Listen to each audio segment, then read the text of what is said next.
कानपुर में चल रहे डीएम वर्सेस सीएमओ विवाद में आखिरकार मुख्य चिकित्साधिकारी पर गाज गिर ही गई। शासन स्तर से सीएमओ डॉक्टर हरिदत्त नेमी को सस्पेंड कर दिया गया है। उनकी जगह श्रावस्ती के अपर मुख्य चिकित्साधिकारी डॉक्टर उदयनाथ को कानपुर का नया सीएमओ बनाकर भेजा गया है।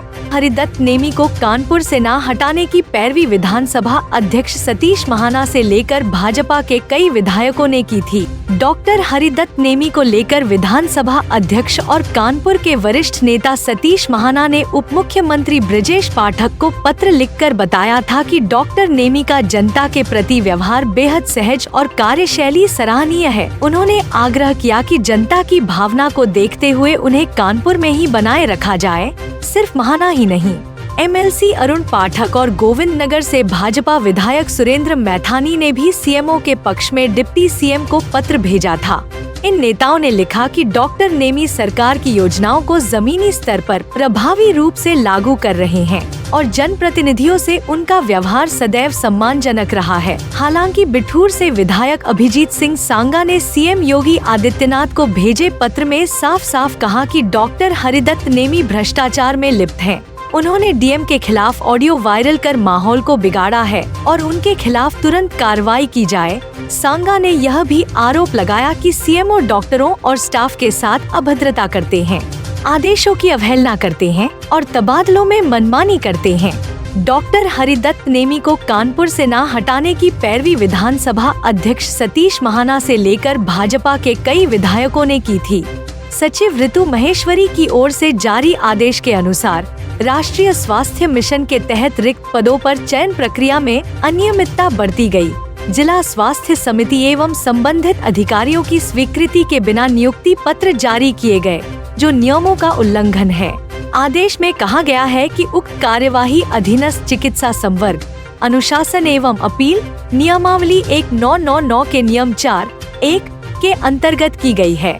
अब डॉक्टर नेमी का मुख्यालय महोबा मंडलीय संयुक्त चिकित्सालय नियत किया गया है। जिलाधिकारी जितेंद्र प्रताप सिंह और सीएमओ के बीच चल रहे विवाद के दौरान सीएमओ ने पिछले 1-2 दिन से अपनी तबीयत ठीक न होने की बात कहकर ऑफिस नहीं आ रहे थे। वहीं डॉक्टर नेमी ने मंगलवार को कुछ पत्रकारों को फोन और संदेश भेजकर बुधवार सुबह 10 बजे एक प्रेस वार्ता आयोजित करने की जानकारी दी थी, लेकिन बुधवार को कार्यक्रम से करीब आधा घंटा पहले उन्होंने प्रेस वार्ता रद्द करने की सूचना दी और इसकी वजह अपनी तबीयत खराब होना बताई। वहीं वो कार्यालय में उनकी कुर्सी पर लगी भगवा तौलिया भी चर्चा में आ गई थी, क्योंकि ठीक ऐसी तौलिया मुख्यमंत्री की कुर्सी पर भी देखी जाती है। जिलाधिकारी और सीएमओ के बीच पूरा विवाद एक ऑडियो वायरल होने के बाद हुआ था। वायरल ऑडियो में एक व्यक्ति कथित तौर पर डीएम पर टिप्पणी करता है। वो कहता है कि 75 जिलों में ऐसा कोई डीएम नहीं देखा जो इस तरह बात करता हो। दूसरे ऑडियो में वही व्यक्ति कुछ लोगों से पैसों की व्यवस्था को लेकर बात करता सुनाई देता है। वह कहता है कि हर महीने की आमदनी निकालनी है, कोई तरीका बताओ। सीएमओ ने इन ऑडियो में अपनी आवाज होने से साफ इनकार किया है। उनका कहना है कि उन्हें बदनाम करने की साजिश की जा रही है और इस तरह की तकनीक से किसी को भी फंसाया जा सकता है। बीते शनिवार को नवीन सभागार में आयोजित एक महत्वपूर्ण बैठक में जिलाधिकारी ने जब डॉक्टर हरिदत्त नेमी से ऑडियो क्लिप्स के बारे में जवाब मांगा तो उन्होंने खुद को निर्दोष बताया और दावा किया कि यह आवाज उनकी नहीं है। उन्होंने यह भी कहा कि यह ऑडियो संभवतः आर्टिफिशियल इंटेलिजेंस (AI) तकनीक का इस्तेमाल करके बनाया गया है ताकि उन्हें बदनाम किया जा सके। डीएम ने सीएमओ से कहा कि यदि वे निर्दोष हैं, तो संबंधित व्यक्ति के खिलाफ एफआईआर दर्ज कराई जाए। लेकिन जब संतोषजनक उत्तर नहीं मिला तो डीएम ने उन्हें बैठक से बाहर जाने को कह दिया। दूसरी तरफ जाते जाते सस्पेंड सीएमओ डॉक्टर नेमी ने डीएम जितेंद्र प्रताप सिंह पर गंभीर आरोप लगाए हैं। उनका कहना है कि एक मीटिंग के दौरान डीएम ने उन्हें जाति सूचक गालियां दी और थप्पड़ मारा।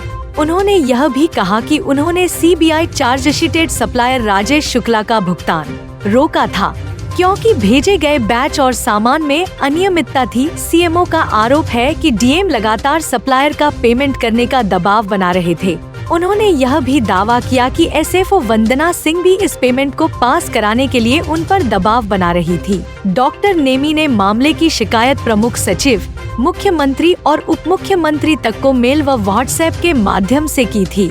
लेकिन कोई सुनवाई नहीं हुई। डॉक्टर नेमी के निलंबन के बाद यह सवाल उठने लगे हैं कि क्या उन्होंने भ्रष्टाचार रोकने की कोशिश की थी या फिर मामला कुछ और था। प्रशासनिक गलियारों में यह विवाद सुर्खियों में है और अब पूरा मामला शासन स्तर पर जांच के घेरे में आ सकता है। फिलहाल कानपुर में यह मुद्दा गर्म बना हुआ है।